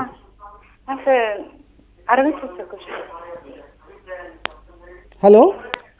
Hello sir. సార్, ఇది ప్రాథమిక హక్కులు ఉన్నాయి కదా సార్, ప్రాథమిక హక్కుల నుండి ఆస్తి హక్కుని ఎందుకు తొలగించారు సార్? నాకు అది కావాలంటే అది ఆస్తి హక్కు ఉండడం న్యాయమే కదా సార్? ఆస్తి హక్కు అనేది ప్రాథమిక హక్కుల జాబితాలో ఉన్నంత కాలము కూడా ప్రభుత్వము అభివృద్ధి పనులు చేయడానికి అడ్డంకిగా మారింది. ఒక నాగార్జున సాగర్ కట్టాలి అంటే ప్రజల నుంచి కొన్ని పొలాలు తీసుకోవాల్సి ఉంటుంది. ప్రజలు మా పొలాలు మాకు ఆస్తి హక్కు ఉంది అని చెప్తే ఒక నాగార్జున సాగర్ ఎట్లా కట్టేవారు? అదేవిధంగా వైజాగ్ స్టీల్ ప్లాంట్ ఉంది, దాన్ని కట్టడానికి అనేక మంది వందలాది మంది రైతులు వారి భూములను ఇవ్వటం జరిగింది. అంటే ప్రభుత్వము ప్రజా ప్రయోజనాల కోసం భూములను అడిగినప్పుడు ప్రజలు కాదు అని చెప్పటం అనేది ఆస్తి హక్కు ప్రాథమిక హక్కుల జాబితాలో ఉన్నంతకాలము ఉండేది. ఇప్పుడు ఆ హక్కును ప్రాథమిక హక్కుల జాబితా నుంచి తొలగించి ఆర్టికల్ 300A అనే దాంట్లో మళ్ళీ లిఖించడం జరిగింది. దీని ప్రకారము పౌరులకు ఒక న్యాయబద్ధమైన హక్కు మాత్రమే ఉంటుంది, కానీ అది ప్రాథమిక హక్కుగా ఉండదు. అంటే పౌరులు వారిలో వారికి న్యాయ సంబంధమైన ఆస్తి సంబంధమైన లావాదేవీలు ఉంటాయే కానీ ప్రభుత్వం కానీ రాజ్య వ్యవస్థ కానీ ప్రజల ఆస్తి కావాలి అని అడిగినప్పుడు ప్రజలు మరి తమ ఆస్తిని ఇవ్వము అని చెప్పడానికి వీల్లేదు. అట్లా ప్రాథమిక హక్కుల జాబితాలో అది ఉన్నంతకాలము ప్రజలు తమ ఆస్తులను తమకు ఆస్తి హక్కు ఉంది కాబట్టి మేము ప్రభుత్వానికి తమ ఆస్తులు ఇవ్వలేము అని చెప్పేవారు. కానీ ఇప్పుడు ఆ అధికారం ఎప్పుడైతే ప్రాథమిక హక్కుల జాబితా నుంచి ఆ హక్కును తీసివేశారో ఇప్పుడు ప్రజలు రాజ్య వ్యవస్థ కానీ ప్రభుత్వము వారి ఆస్తులు అడిగిన వెంటనే ప్రజలు అప్పగించడం అనేది జరుగుతోంది. అంటే ప్రజా ప్రయోజనాల కోసం, అభివృద్ధి కార్యక్రమాల కోసం, అభివృద్ధి ప్రాజెక్టుల కోసం మరి ప్రజలకు సంబంధించిన ఆస్తులను ప్రభుత్వం సేకరించాలి అన్నప్పుడు వాటి ద్వారా మరి విస్తృతమైన విశాలమైన ప్రయోజనాలు చేకూర్చాలి అనుకున్నప్పుడు దానికి అడ్డంకి కాకుండా ఆస్తి హక్కు అనేది ప్రాథమిక హక్కుల జాబితా నుంచి తొలగించి దాన్ని ఒక లీగల్ రైట్గా మాత్రమే చేయటం జరిగింది. ఇప్పుడు అది ఆర్టికల్ 300A అనే దాంట్లో మరి రాయటం జరిగింది. ఇప్పుడు అది కేవలం రాజ్యాంగబద్ధమైన హక్కు మాత్రమే, కానీ అది ప్రాథమిక హక్కుగా కాదు. ప్రాథమిక హక్కుగా ఉన్నంతకాలము పౌరులకు న్యాయరక్షణ ఉండేది, కానీ ఇప్పుడు ఆ ప్రాథమిక హక్కుల జాబితాలో లేదు కాబట్టి ఇప్పుడు అది మరి కేవలం రాజ్యాంగబద్ధమైన హక్కు మాత్రమే చెప్తాం. చెప్పండి. Hello sir. నమస్కారం అండి. సార్, నేను నవీన్ మాట్లాడుతున్నాను సార్, హైదరాబాద్ నుంచి. సార్ చెప్పండి. గ్రూప్ 1 నోటిఫికేషన్ త్వరలో రావచ్చు అనే ఐడియా ఉంది సార్ నాకు, అని స్ట్రాంగ్లీ చెప్తున్నారు సార్ మీడియాలో. Sir, in this context kindly మీరు గ్రూప్ 1 కి ఎలా ప్రిపేర్ అవ్వాలో చెప్పగలరా sir? With some good books, అంటే పాలిటిక్స్ సంబంధించి ఏ బుక్స్ చదివితే ఫాలో అవుతూ బాగుంటుంది చెప్తారు సార్. చాలా చక్కని ప్రశ్న వేశారు నవీన్ గారు. అయితే పాలిటిక్స్ సంబంధించి మీరు ఎలిమెంటరీ సెక్షన్స్లో, హై స్కూల్ సెక్షన్స్లో ఉన్న 8వ తరగతి, 9వ తరగతి, 10వ తరగతి, intermediate first year, intermediate second ఇయర్కి సంబంధించిన సివిక్స్ బుక్స్ ఏవైతే ఉన్నాయో అవి చదివితే మీకు ఎంతో ఉపయోగంగా ఉంటుంది. అదేవిధంగా తెలుగు అకాడమీ వారు ప్రచురించే పుస్తకాలు ఏవైతే ఉన్నాయో అవి కూడా బాగానే ఉంటాయి. వాస్తవానికి ఈ మెటీరియల్ అనేది మనము ఈ రోజున చాలా వరకు మెటీరియల్ అందుబాటులోకి వచ్చింది. మెటీరియల్ అనేది మరి ఎప్పటికప్పుడు మనము చెక్ చేసుకుంటూ ఉండాలి. ఆ మెటీరియల్ను ఒక 2 రకాలైన మెటీరియల్ని చూసుకుని రెండింటిలో ఏది మరి హేతుబద్ధంగా ఉన్నది అనేది మనం చూసుకోవాలి. ఈ విధంగా మెటీరియల్ని సంపాదించడం అనేది మీ యొక్క చతురత పైన ఆధారపడి ఉంటుంది. కానీ ప్రాథమికంగా మీరు 7వ తరగతి, 8వ తరగతి, 9వ తరగతి, 10వ తరగతి, intermediate first year, intermediate second year సంబంధించిన civics text books, social studies text books, NCERT books ఏవైతే ఉన్నాయో వాటిని కనుక మీరు క్షుణ్ణంగా పరిశీలించగలిగితే అది చాలా చక్కగా ఉపయోగపడుతుంది. ఇక ఇండియన్ పాలిటీకి సంబంధించి, భారత రాజ్యాంగానికి సంబంధించి మీకు డిడి బస్సు, దుర్గాదాస్ బస్సు అనే పుస్తకం ఉంది. అది చాలా పుస్తకం ఉపయోగపడుతుంది. ఇంకొద్దిగా మీరు బాగా చదువుకోవాలి, ఇంకా క్షుణ్ణంగా ప్రిపేర్ అవ్వాలి అంటే మీకు ఇంకా టైం ఉంది అనుకుంటే కనుక ఎంవి పైలీ అనే పుస్తకం ఒకటి ఉంటుంది, ఇండియన్ కాన్స్టిట్యూషన్ బై ఎంవి పైలీ. అదేవిధంగా ఇండియన్ కాన్స్టిట్యూషన్ ఏ కార్నర్ స్టోన్ అని గ్రాన్వెల్లీ ఆస్టిన్ అనే అతను రాశాడు. ఆయన పుస్తకం కూడా చాలా బాగుంటుంది. సో ఫ్రెండ్స్, ఈ విధంగా మీరు ప్రిపేర్ అవ్వాలి. ఇక సుప్రీంకోర్టు యొక్క న్యాయ సమీక్షాధికారం మీద అనేక రాజ్యాంగ సవరణలు వచ్చాయి. దానిలోనే 42nd అమెండ్మెంట్, 44th అమెండ్మెంట్ని కూడా మనం చూడాలి. 42nd అమెండ్మెంట్ అనేది మరి 1976వ సంవత్సరంలో ఎమర్జెన్సీ పీరియడ్లో వచ్చింది. దాని ప్రకారము మరి ఆ సవరణ మరి న్యాయ సమీక్షాధికారాన్ని కొంత పరిమితం చేయడానికి ప్రయత్నించింది. ఆ సవరణ ప్రకారము కేంద్ర ప్రభుత్వంలో చేసిన చట్టాలను సుప్రీంకోర్టు మాత్రమే సమీక్ష చేయాలి, రాష్ట్ర ప్రభుత్వం తయారు చేసిన చట్టాలను హైకోర్టులు మాత్రమే సమీక్షించాలి అని వాటికి పరిమితులు విధించడం అనేది జరిగింది. కానీ రాజ్యాంగం యొక్క 44వ సవరణ ఏదైతే ఉందో అది ఈ రకమైన పరిమితులను మళ్ళీ తొలగించి మళ్ళీ పూర్వస్థితి ఏదైతే ఉందో దాన్ని మళ్ళీ తీసుకురావడం జరిగింది. ఇప్పుడు భారత రాజ్యాంగం ప్రకారము భారత సుప్రీంకోర్టుకు, హైకోర్టుకు కూడా న్యాయ సమీక్షాధికారం అనేది ఉన్నది. ఈ అధికారాన్ని ఉపయోగించి మరి భారత సుప్రీంకోర్టు, హైకోర్టులు రాజ్యాంగ సర్వోన్నత స్థాయిని కాపాడటము, భారత రాజ్యాంగం యొక్క సమాఖ్య స్ఫూర్తిని కాపాడటము, భారత ప్రజల యొక్క ప్రాథమిక హక్కులను సంరక్షించటము, పౌర స్వేచ్ఛలను సంరక్షించటము, ఈ మూడింటిని కూడా తమ బాధ్యతగా స్వీకరించి మరి సుప్రీంకోర్టు, హైకోర్టులు ఈ న్యాయ సమీక్షాధికారాన్ని ఉపయోగించడం అనేది జరుగుతోంది. వాస్తవానికి న్యాయ సమీక్షాధికారం పైన కూడా అనేక విమర్శలు ఉన్నాయి. ఈ న్యాయ సమీక్షాధికారాన్ని ఉపయోగించి సుప్రీంకోర్టు, హైకోర్టు మరి శాసన నిర్మాణ శాఖ యొక్క అధికారాల్లోకి, కార్యనిర్వాహక వర్గం యొక్క అధికారాల్లోకి చొచ్చుకు వస్తుంది అని చెప్పి కొద్దిమంది విమర్శిస్తారు. దీన్నే మరికొద్దిమంది న్యాయశాఖ చైతన్యం అని చెప్తారు. దీన్నే జ్యుడిషియల్ యాక్టివిజం అని చెప్తాం. ఈ జ్యుడిషియల్ యాక్టివిజం అనేది మంచిదా కాదా అనే దానిపైన కూడా ఎంతో చర్చ ఉన్నది. ఏమైనప్పటికీ కూడా భారత పార్లమెంటు తాను చేసిన శాసనాలు రాజ్యాంగబద్ధంగా ఉన్నాయా లేదా అని సమీక్షించే అధికారం కానీ, అదేవిధంగా భారత ప్రధానమంత్రి, మంత్రిమండలి వారు చేసే నిర్ణయాలు, వారు చేసే ఆదేశాలు మొదలైనవి రాజ్యాంగబద్ధంగా ఉన్నాయా లేదా అని సమీక్షించే అధికారము, పరిశీలించే అధికారము అది భారత సుప్రీంకోర్టుకు మాత్రమే ఉంది. అందువల్లనే భారత సుప్రీంకోర్టు అనేది ఒక సర్వోన్నతమైన న్యాయస్థానంగా పరిడివిల్లుతోంది. భారత సుప్రీంకోర్టు మరి ప్రపంచంలోనే అత్యున్నతమైన పేరు ప్రఖ్యాతులు గల సుప్రీంకోర్టుగా పేరొందింది. వాస్తవానికి అమెరికన్ సుప్రీంకోర్టు అతి దీర్ఘకాలంలో చాలా తక్కువ చట్టాలను మాత్రమే సమీక్షించింది. కానీ భారత సుప్రీంకోర్టు అత్యల్ప కాలంలో, ఈ 70 సంవత్సరాల కాలంలో మనం చెప్పుకున్నాం, 1950వ సంవత్సరం జనవరి 28వ తేదీన మరి సుప్రీంకోర్టు ఏర్పాటైంది అనేది. 1950వ సంవత్సరం నుంచి 2016 వరకు మరి అనేకమైన కేసులను, వేలాది కేసులను సమీక్షించడం అనేది భారత సుప్రీంకోర్టు చేసింది. అంటే భారత సుప్రీంకోర్టు ఈ అధికారాన్ని విస్తృతంగా ఉపయోగించుకుంటుంది. ఈ అధికారాన్ని ఉపయోగించుకోవటం ద్వారా ఒక పటిష్టమైన రాజకీయ సంస్థగా మరి భారత సుప్రీంకోర్టు ఆవిర్భవిస్తోంది.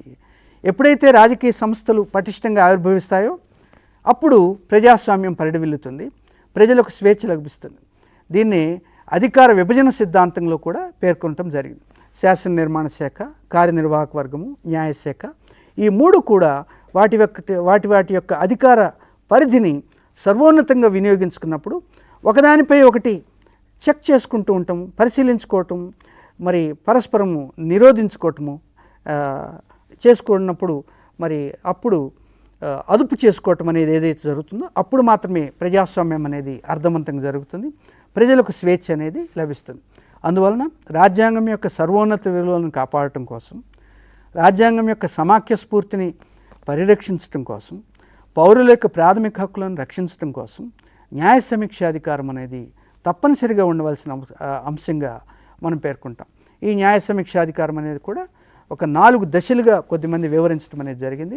మనకు గోలక్నాథ్ కేసు తీర్పు వరకు ఒక దశ, గోలక్నాథ్ కేసు నుంచి 1973 వరకు ఒక దశ, కేశవానంద భారతి కేసు నుంచి మినర్వా మిల్స్ కేసు వరకు ఒక దశ, మినర్వా మిల్స్ కేసు నుంచి ఇప్పటి వరకు మరొక దశ.